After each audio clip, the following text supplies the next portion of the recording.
Breaking news చూస్తున్నాం. హైదరాబాద్ వనస్థలిపురంలో దారుణం జరిగింది. సాఫ్ట్వేర్ ఇంజనీరుపై గ్యాంగ్ రేప్ జరిగింది. స్నేహితుడితో కలిసి హోటల్కు వెళ్లిన యువతిపై మద్యం మత్తులో అత్యాచారం చేశారు. తన స్నేహితుడితో పాటు మరొకరు అత్యాచారం చేశారని బాధితురాలు పోలీసులకు ఫిర్యాదు చేసింది.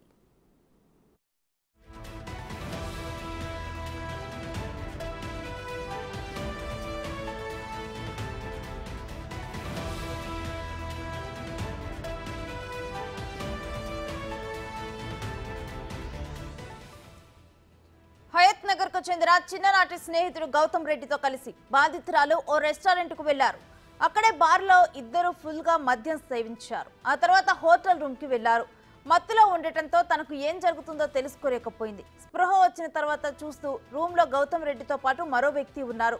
వెంటనే బాధితురాలు కేకలు వేయడంతో హోటల్ సిబ్బంది వెళ్లారు. అప్పటికే గౌతమ్ రెడ్డితో పాటు మరో వ్యక్తి అక్కడి నుంచి పరారయ్యారు. పోలీసులు కేసు నమోదు చేసి దర్యాప్తు చేస్తున్నారు.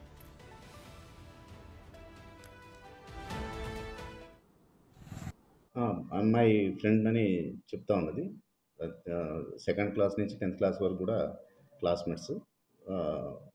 కామన్గా ఎప్పుడు కూడా మేము ఫోన్లో మాట్లాడుకోవటం కానీ కలిసి ఉండటం అనేది వాళ్ళకు ఉన్నది. తెలిసిన వ్యక్తులే ఇద్దరు కూడా పార్టీ అనే సందర్భంగా వచ్చి ఈ మధ్య మత్తులో ఇట్లా వాళ్ళు జరిగినది.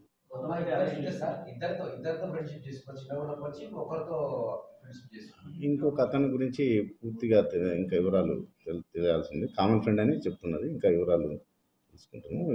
ఇతనైతే గౌతమ్ రెడ్డి అనే వ్యక్తి మాత్రం క్లాస్మేట్.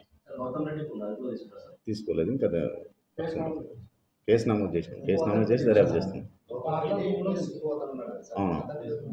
అతన్ని కొంచెం ఐడెంటిఫై చేసేది ఉంది. అంటే పేరు కామన్ ఫ్రెండ్ అని చెప్తున్నది. అది బార్ కింద రూమ్స్ ఉంటాయి. కింద పైన బార్ ఉంటుంది, కింద రూమ్స్ ఉంటాయి. రూమ్స్ కూడా ఉన్నాయి దాంట్లో.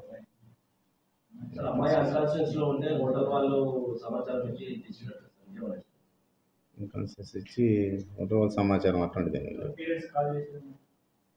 లేదు. తర్వాత ఇట్లా జరిగిందని చెప్పిన తర్వాత వాళ్ళు ఫోన్ చేసి చెప్తే వాళ్ళ ఫ్రెండ్స్ వచ్చి హాస్పిటల్ అడ్మిట్ చేసినారు. తర్వాత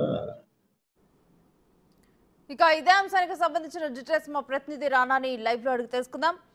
రానా, ఈ కేసుకు సంబంధించి డీటెయిల్స్ ఏంటి? ఆ యువకులను అదుపులోకి తీసుకున్నారా?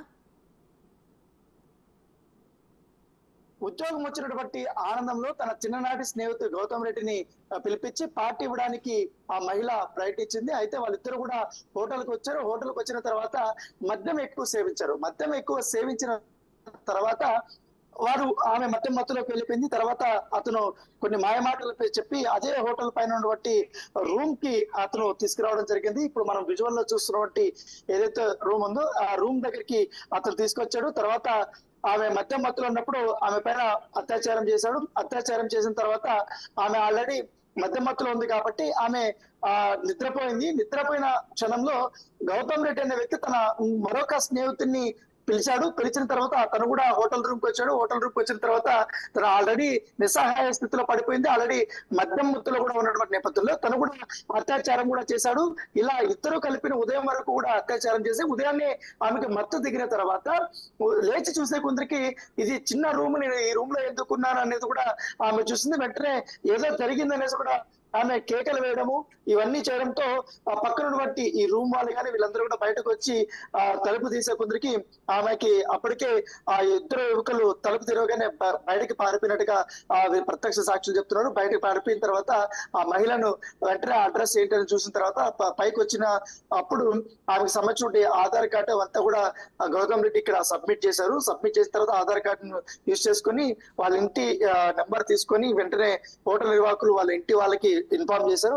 ఇన్ఫార్మ్ చేసిన తర్వాత ఆ పోలీసులు కూడా వచ్చారు. పోలీసులు వచ్చిన తర్వాత ఇక్కడ జరిగినటువంటి మొత్తం తతంగాన్ని అంతా కూడా రికార్డ్ చేసిన తర్వాత వారి దగ్గర ఇప్పటికే పక్కన ఉన్న వాళ్ళు కానీ ప్రత్యక్ష సాక్షుల యొక్క స్టేట్మెంట్ తీసుకున్న తర్వాత మహిళని వెంటనే వైద్య పరీక్షల కోసం హాస్పిటల్ కి తీసుకెళ్లారు. ప్రస్తుతం అయితే నిందితులు ఇప్పటి వరకు కూడా దొరకలేదు. వారిద్దరు కూడా పరారీలో ఉన్నట్టుగా మనకు సమాచారం ఉంది. గౌతమ్ రెడ్డి చిన్నప్పటి నుంచి కూడా ఈ ఉద్యోగినికి పరిచయం ఉన్నట్టుగా తెలిసింది. బాగా క్లోజ్ గా ఉన్నట్టుగా తెలిసింది. క్లోజ్ గా ఉన్నటువంటి నేపథ్యంలో నమ్మకంతో పార్టీ ఇవ్వాలనే ఉద్దేశంతో తను వచ్చినట్టుగా మనకు